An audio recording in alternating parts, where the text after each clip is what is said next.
আকৌ যদি যাব লাগে শৰাই ঘাটলৈ দুই পাৰৰ ডেকা বন্ধু নাথাকিবালৈ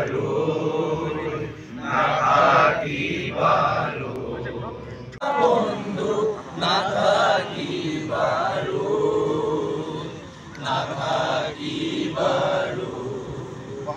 আকৌ যদি যাব লাগে শৰাই ঘাটলৈ দুই পাৰৰ ডেকা বন্ধু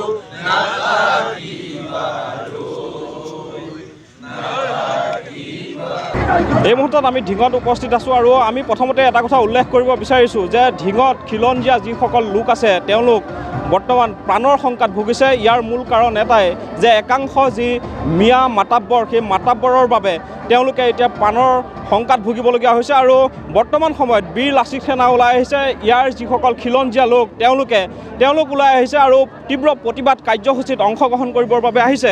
আমি এটা কথা উল্লেখ কৰিব বিচাৰিছোঁ যে ঢিঙৰ যিসকল খিলঞ্জীয়া লোক আছে তেওঁলোকে নিজৰ যিসমূহ খেতি বাতি কৰা ভূমি আছে সেই ভূমিসমূহত কিন্তু তেওঁলোকে খেতি বাতি কৰিব নোৱাৰে। তাৰ বিপৰীতে একাংশ মিয়া মাতাব্বৰে সেই ভূমিসমূহ বেদখল কৰি তেওঁলোকে খেতি বাতি কৰি আহিছে আৰু সেই ভূমিসমূহত যেতিয়া যায় খিলঞ্জীয়া লোকসকল তেওঁলোকক প্ৰাণে মাৰি নদীত উটুৱাই দিয়াৰ যি হুংকাৰ প্ৰদান কৰিলে তাৰপিছতেই কিন্তু বীৰ লাচিত সেনা ওলাই আহিছে। ইয়াৰ যিসকল খিলঞ্জীয়া লোক তেওঁলোক ওলাই আহিছে। মই আপোনাৰ ওচৰলৈ আহিছোঁ। অসমীয়াক কাটি নদীত উটুৱাই দিয়াৰ যি হুংকাৰ প্ৰদান কৰিছে মিয়া বেদখলকাৰীয়ে, আপোনালোক ওলাই আহিছে, ৰাইজ ওলাই আহিছে, কি ক'ব আচলতে অসমত হৈছে কি? আজি ঢিংবাসী ৰাইজৰ আত্মপ্ৰতিষ্ঠাৰ যুঁজ হ'ব, আজি ঢিংবাসী ৰাইজৰ স্বাভিমান ৰক্ষাৰ যুঁজ হ'ব। আৰু যেতিয়াই আমি টিভিৰ পৰ্দাত আপোনালোকৰ টেলিভিশ্যনৰ মাধ্যমত দেখিছিলোঁ যে ঢিঙত একাংশ সন্দেহযুক্ত বাংলাদেশী মিয়াই আমাৰ চৰ অঞ্চলৰ ৪,০০০তকৈ অধিক কৃষিভূমি তেওঁলোকে বেদখল কৰি ৰাখিছে আৰু আমাৰ খিলঞ্জীয়া খেতিয়কসকলে যেতিয়া তাত খেতি কৰিবলৈ যায় তেওঁলোকক কাটি মাৰি নদীত উটুৱাই দিম বুলি কৈছে। তেওঁলোকৰ ইমান মৰখা, এইখন অসমত শংকৰদেৱৰ লৰালিকাল য'ত পাৰ হৈ গৈছে। আমাৰ অসমীয়া জাতিৰ প্ৰাণ প্ৰতিষ্ঠাতা শংকৰদেৱৰ জন্মভূমিত আজি খিলঞ্জীয়াৰ দ্বিতীয় শ্ৰেণীৰ নাগৰিকৰ দৰে বসবাস কৰিব লাগে। আজি আমাৰ বাই ভনীসকলৰ সুৰক্ষা নাই। টমটম চালকসকলে হাতত স্প্ৰে লৈ ঘূৰি ফুৰে আৰু আমি শুনিছোঁ একদম প্ৰমাণিত কথা, আমাৰ টমটম চালকসকলে হাতত স্প্ৰে লৈ আমাৰ খিলঞ্জীয়া বাই ভনীসকলৰ ওপৰত লোলুপ দৃষ্টি ৰাখিছে। গতিকে ইয়াৰ বিৰুদ্ধে আজি প্ৰতিবাদ হ'ব।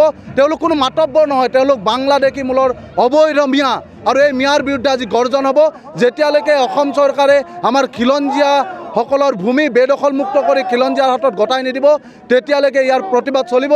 আমাৰ ভাই ভনীসকলৰ যেতিয়ালৈকে সুৰক্ষা নহ'ব তেতিয়ালৈকে ইয়াৰ বিৰুদ্ধে প্ৰতিবাদ হ'ব।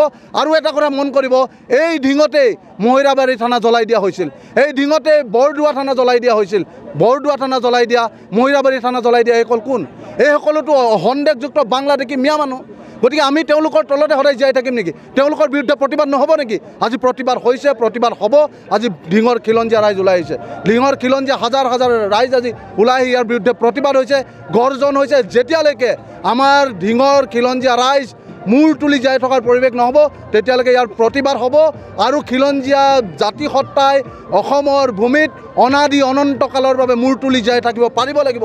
এই পৰিৱেশ অনাৰ দায়িত্ব চৰকাৰৰ, বিজেপি চৰকাৰৰ। গতিকে আমি বিজেপি চৰকাৰকো আজি এই প্ৰতিবাদস্থলীৰ পৰা আহ্বান জনাইছোঁ, আপোনালোকে অতি শীঘ্ৰে আমাৰ খিলঞ্জীয়াৰ যিসমূহ কৃষিভূমি অবৈধভাৱে বেদখল কৰি ৰাখিছে বেদখল মুক্ত কৰক, আমাৰ বাই ভনীসকলক সুৰক্ষা দিয়ক। আৰু ঢিংবাসী ৰাইজৰ এটা প্ৰতিবাদ আছে, ঢিংবাসী ৰাইজৰ এটা আহ্বান আছে যে ইয়াত খিলঞ্জীয়া ৰাইজৰ অস্তিত্ব সুৰক্ষাৰ বাবে এটা CRPF কেম্প লাগে বুলি ঢিংবাসী ৰাইজে জনাইছে। অতি শীঘ্ৰে ইয়াত এটা CRPF কেম্পৰ স্থাপন কৰিবৰ বাবে আমি অসম চৰকাৰক দাবী জনাইছোঁ। আৰু যেতিয়ালৈকে আমাৰ দাবীসমূহ পূৰণ নহ'ব তেতিয়ালৈকে বীৰ লাচিত সেনা অসমৰ উদ্যোগত খিলঞ্জীয়াবাসী ৰাইজে একদম ধাৰাবাহিকভাৱে প্ৰতিবাদ চলাই নিব। যিকোনো মুহূৰ্তলৈকে প্ৰতিবাদ হ'ব। যাই যদি আমাৰ প্ৰাণ যাওক কোনো কথা নাই, ঢিঙৰ খিলঞ্জীয়া ৰাইজে প্ৰথম শ্ৰেণীৰ নাগৰিকৰ দৰে জীয়াই থকাৰ পৰিৱেশ সৃষ্টি হ'ব লাগিব। আৰু যেতিয়ালৈকে নাহিব তেতিয়ালৈকে এই সংগ্ৰাম চলি যাব। চৰকাৰখনে, বিজেপি নেতৃত্বাধীন চৰকাৰখনে শাসনৰ ভাৰ যেতিয়া গ্ৰহণ কৰিছিলে তেতিয়া উল্লেখ কৰিছিলে যে জাতি মাটি ভেটি তেওঁলোকে ৰক্ষা কৰিব। কিন্তু ঢিঙৰ যি পৰিৱেশ, এই পৰিৱেশে আচলতে কি সূচাইছে?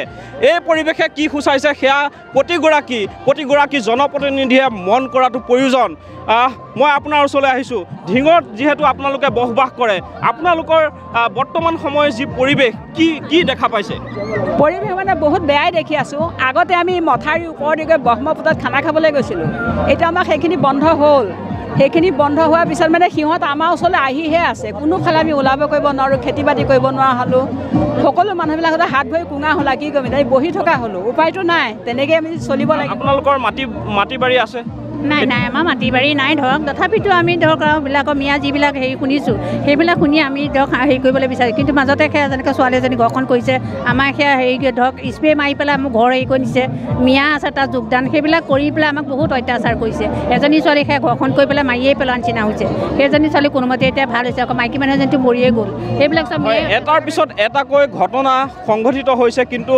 তেওঁলোকে ন্যায় পাব কেতিয়া এই যি পৰিত্ৰাণ এই পৰিত্ৰাণৰ বাবে বৰ্তমান সময়ত ৰাইজ একত্ৰিত হৈছে বীৰ লাচিত সেনাৰ উদ্যোগত ঢিংবাসী ৰাইজৰ সহযোগত যি আচলতে প্ৰতিবাদী কাৰ্যসূচী ইয়াত ৰূপায়ণ কৰা হৈছে সকলো একত্ৰিত হৈছে আৰু তেওঁলোকে চৰকাৰক জনাব বিচাৰিছে যে তেওঁলোকৰ যি পৰিৱেশ পৰিস্থিতিৰ মাজত তেওঁলোকে বৰ্তমান সময়ত জীৱন অতিবাহিত কৰিবলগীয়া হৈছে চৰকাৰে শুনক আৰু তেওঁলোকৰ যি মৰ্মবেদনা সেয়া উপলব্ধি কৰক